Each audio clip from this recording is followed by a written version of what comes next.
Welcome back. Today we're going to do something special. This one is the Plunge Unity. So this one is by Plunge Audio. They are up in Canada. Who else is in Canada? The guy who was generous enough to loan this set to me, who actually loaned it to Michael Bruce first for his review. And Michael was actually nice enough to ask KD if he would share this one with me. So that's how I ended up with it. So very much thank you to KD up in Canada for sharing this with us and allowing us to hear such a unique and amazing set. It's very unique, and I think no matter what you gather from the words on the page, it's just a very unique set. No matter what I say, both of those guys have reviewed it. It's very hard to wrap your head around how unique it is, and hearing, because you just don't hear mid-centric sets all that often, and to hear one executed really, really well on four balanced armatures is really quite unique and rare. So yeah, no matter what I said, no matter what those guys said, it's probably better than what all of us said combined. So, and maybe we'll kind of start there. So who should actually buy this? If you're into or have an inkling for a mid-centric natural timbre BA set, I think it sort of checkboxes all of those. But really, I think mid-centric is the harder thing to wrap your head around, and what does that really sound like, especially if you haven't heard one before. I tended to call it in the past almost an inverted V-shape. So it's not a V-shape with really nice mids. It's more about bringing the bass a half step lower and the treble a half step lower, so the mids become more forward and they are the center of attention and the focus and everything else. That's what I call mid-centric, and that's almost exactly how this one sounds. It has a full bass and a full treble, but they tend to be just a half step below the mids. Nothing rises above the mids, nothing intrudes in the mids. The mids are the star of the show, very forward, right there. It's hard to mistake them. But then if you listen, everything is full, just kind of a half step back. And that's sort of how I would describe mid-centric. So very clean, no bloat, no excess, very, very well executed natural style on balanced armatures. It's very rare to actually hear that, and to hear it done well. Very unique and very rare, as I said. So the fit, I would say it's actually tougher than it appears. And Michael Bruce actually clued me in on this, and I think he talked about it in his review. So I think the founder of the company was actually an audiologist, and he studied the ear canal and the geometry involved and angled this set so it fits almost like a custom, but in a universal shell. So it has some unique geometry to it, and the way it sits in your ear is a little bit unique. But for me, it kind of came down to exactly what Michael said. It's got to fit a little bit deeper than what you're thinking it should. And I definitely had to change my tips, and you can actually see what I did. So the blue tips are actually what I used, and the yellow tips are kind of what I would normally use, and these are the KBO7. But if you look at the kind of the stem or the sleeve of the KBO7, how it's a little bit thicker, and the blue one is really thin, that's exactly what worked well for me, was pushing it in a little deeper. The stem on the KBO7 was just a little bit too thick to push it in enough. And as soon as I hit the blue tips, I sort of knew exactly it was kind of right in that perfect place.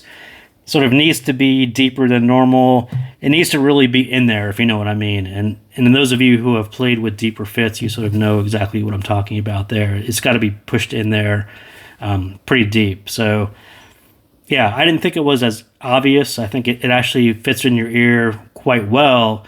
And it'll shallow fit quite well too, but when you listen to the Pinnegate area, I think it gets a little bit shouty if it's not in enough. So yeah, Unity is really flat. If we look at the graph, it is pretty much flat. So nothing to really compare it to. This is what it looks like. It's pretty much flat from here all the way here. There's some pinna gain, some ear gain, and then again, it kind of drops off a half step as I was kind of describing on the treble side. And this essentially sounds like it's a half step below as well. So this is kind of where you get your ear gain. This is kind of a half step below. This is kind of a half step below. And that's kind of how the mids jump forward. And I think that has pros and cons. And I think people are going to buy it specifically because there's nothing really extra added to the mix. So you hear uncolored intention. And I think that works really better on some genres like jazz and rock. Those that really have, if there's just a little bit of extra mid bass, if there's a little bit extra for treble, that tends to be quite a distraction. This is about as pure as you're going to get in the area. Playback on Unity may be the best ever at that price point, simply for that reason, because there's just nothing extra there. It's very natural. There's nothing missing, but there's also no extra there. And very, very clean, very full. It's a strange combination that you almost never hear done really well.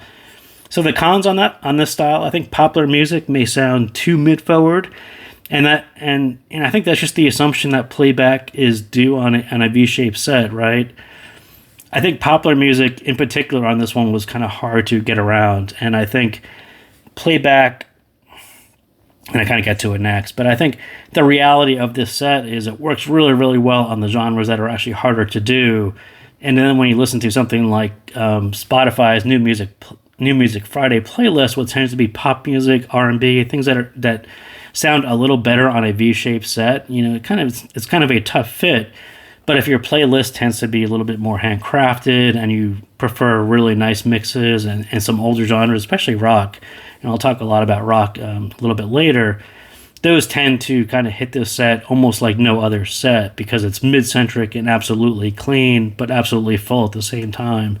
Pop music, not sold on it, but depending on what you're into, I think I tend to kind of fall more into the pop music, so that's kind of why I put that one there. But the bass, sort of where you get your first notice that the driver coherence for balanced armatures sound as one. There's no real separation between them.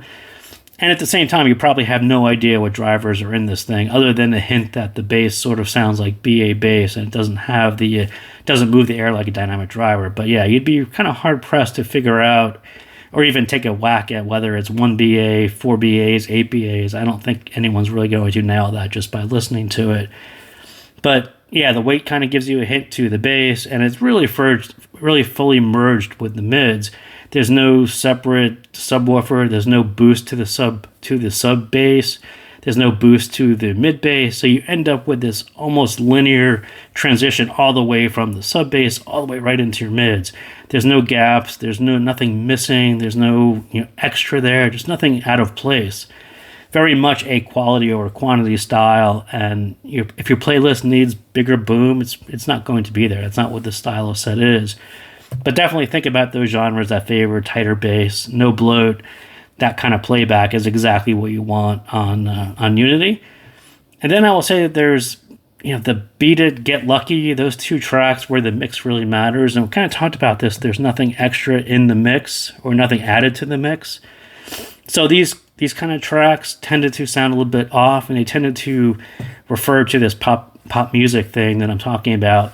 The issue isn't whether there is bass or no bass. There's plenty of quality bass there, but sometimes that level of bass isn't satisfying next to the mids, and that's kind of exactly what happens on Get Lucky. I'm just so used to hearing that song on V-shaped sets that the bass is pretty heavy in that, and then his vocals tend to sit a little bit back. It has a vibe to it, and then when you hear it so mid-forward, and his vocal is kind of relentless. That part in the middle of the track where the bass kind of drops away and it's just his vocal, man, it's kind of right there. It's very forward, and I'm not sure that style, and even on Michael Jackson, it's kind of the same thing on Beat It. You know what his voice sounds like on that track, but to hear so much of it and so forward, it's like it's not quite Beat It anymore. It's not quite Get Lucky anymore. It's some version of it that isn't as familiar as what you're thinking it's going to be. But those two tracks, I thought Unity would have actually slayed those tracks because they're male vocals, and they could actually have a nice tight bass to it. But yeah, they just came a little bit too forward for them to be as enjoyable. But I think for every two tracks like these, you get there's just a huge number of them where the mids are just absolutely beautiful. And the mids are definitely the star of the show here. It's a mid-centric set. The mids are bigger than most sets you're ever going to hear. It'd be really hard to hear bigger mids, more open mids, as beautiful mids as you can get, because the whole set is centered around the mids. The whole tuning is basically out there just to present the mids in the way that he thought they should be presented. He's a professional musician. He's an audiologist. These two things combined into very much a, if it's not perfect mids, it's pretty close. And it's some combination of 4 special Sonyons And with that came all the BA techs, which again, if you're not used to hearing Sonians executed very well, this sounds very, very special. And it's just great tuning. It has a freakishly natural tonality for a BA where the lower has as much weight as the upper. And I can't kind of underestimate how important that is and how different that sounds to most, especially in chi-fi, where the lower mids tend to sound very lean. You got lots of mid-bass tucks. You got lots of Harman Target style where that lower mid is really lean. This is nothing like that. It's very rare to hear a full lower mid, and that's exactly what you get here. Very special in that way. So quite rare, quite a special treat if you like older rock and metal with male singers, right? That style is very, very hard to pull off on Harman Target simply because of where that bottom of the mid bass is. So, is it super detailed? Is it a detailed bass beast? And I would say no. I think it's very revealing in the mids, but it doesn't have an unnatural push to it to resolve more. Exactly what I'm saying about the treble being a half step below. It's not pushed a half step ahead like most sets do to kind of make it sound apparently more detailed than it is. This one is just very revealing, but not in a forced way.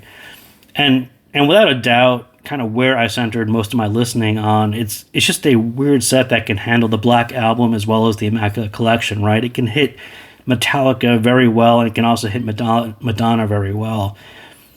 And there's almost no other set that probably hits Metallica as well as this one. I think, as I was talking about this older metal rock style that needs mid bass. You can't listen to Metallica without mid bass. It's got to be tight. It's got to have no bloat. Otherwise, the vocals kind of fall in the back and they're a bit muddy. And then to hear such clarity on Metallica is pretty freakish. I mean, I've never heard a set do Metallica the way it does, and I think Michael Bruce actually made a joke about Metallica, and he probably didn't even listen to Metallica on the 6. I don't think he does.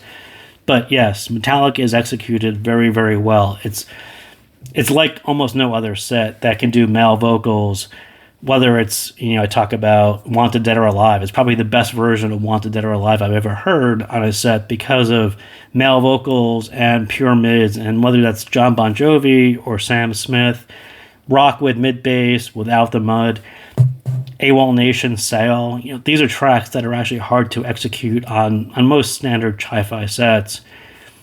And it's just very rare, and that's kind of where I spent most of my time listening to stuff like that, because I just can't hear it on any other set that I have, and it's just done so well, so rare to actually hear that yeah, I think Michael Bruce went through about 10 or 20 different genres and how well it does, but I sort of concentrated on Bon Jovi, if that makes a whole lot of sense.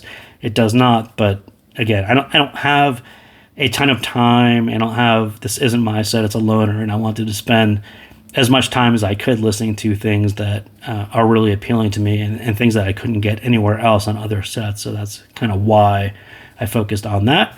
Treble, kind of similar to the bass. You'll have a hard time listening to finding something that's out of place, or any BA timbre. It's not that. It's tuned very, very well to avoid all of those things. But yeah, it's also a step down from the mids in the same way that the bass is a step down from the mids. If you like to hear that BA biting edge, those knife-cutting notes, it's not like that either. There's kind of more of an analog edge to it. It's not really a hard-edged BA set. It's got a pretty hard edge, but not like chi-fi standard, boosted treble style BA. It's not like that. So Max Richter's Spring 1, on a flat set, I think the violins aren't hyper sharp. This is like the bass level. It's more of a preference and how you prefer to hear that track, kind of the way I talked about Get Lucky and Beat It. If you're used to hearing Spring 1 with super sharp edges, it's not quite like that. I think Winter 1 is even more so. Winter 1 has even a sharper edge to it, but both of them are kind of a half step below what you're used to hearing if you're used to hearing V-shaped sets. And then Stage, I would say I cheated a little bit and actually EQ'd the upper treble a little bit, created some height and space, and also the part that was a little bit source picky for me on the depth. So I do think there's something out here that you can just throw 1 or 2 dB, and I think this falls in place. What I noticed most about the Stage was London Grammar's Hey Now. So right in the opening, that should actually have some height to it. I've heard it on like a million different sets. I sort of know where the vocals should be, and I should know where how the atmospherics and the reverb and all those things should sound. And this one, you know, probably about 1 or 2 dB, kind of way out here. Just push it up in EQ, and everything falls in place as it should. So, yeah, I get that. You know, everything should be a half step down. It should be mid-centric, but adding a little bit just to make it a little bit higher was fine for me, and it didn't really alter the dynamics or the intent of the set. So that is what I did. Call it a little cheat, but it worked for me. So thank you guys again for tuning in, and I will see you next time.